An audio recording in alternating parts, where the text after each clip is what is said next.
Previously, Nothrum finished up their talk with Lady Kima. Aerith brought up the fact that they didn't know whether or not the gates to the abyss that had been opening were just happening in their plane or not, and Kima said that she would look into it. They settled in for the night and waited for Malaya to arrive the next day. After explaining to her what had happened to Varian's family, she had filled them in on what she had discovered. Orisa, Aerith's oldest sibling, hadn't been seen in months. She supposedly left to learn the highest magics. Varian, Aerith's next oldest sibling, had stepped up since Orisa had left, which surprised Aerith as it wasn't like them.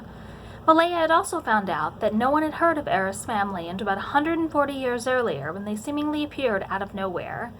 They guarded their past closely, but it had been noticed that Aerith's mother and oldest sister were never seen wearing anything but full robes, despite the mild climate they lived in. The group made plans to meet back in Amon in a week, to give Malaya time to prepare and Nothrum time to get the magical items on their list. Before parting ways, Malaya took them to Singhorn via a large tree. Once there, Aerith and Ceres slipped into the city before the others, heading off to try and meet with some of the contacts Ceres had there from many, many years earlier. Without any full elves in the group, the others had a bit more difficulty getting into the city, but still managed. Ceres was able to locate an old acquaintance of hers and get some information about the Kylal estate, which the group knew was the location they needed to go to find the item that was missing.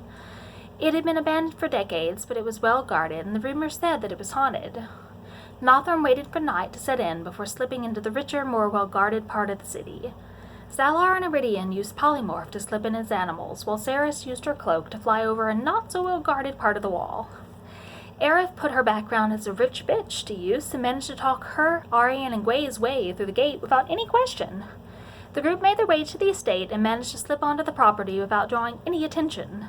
They then made their way into the long-abandoned estate, quickly finding their way to the cellar where they knew the item they were looking for was located.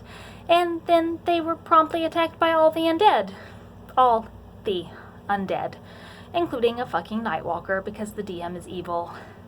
Love you, Meg. Thanks to several really good rolls on the part of a hasted Gwei, as well as a clever use of banishment from Iridian, nobody died.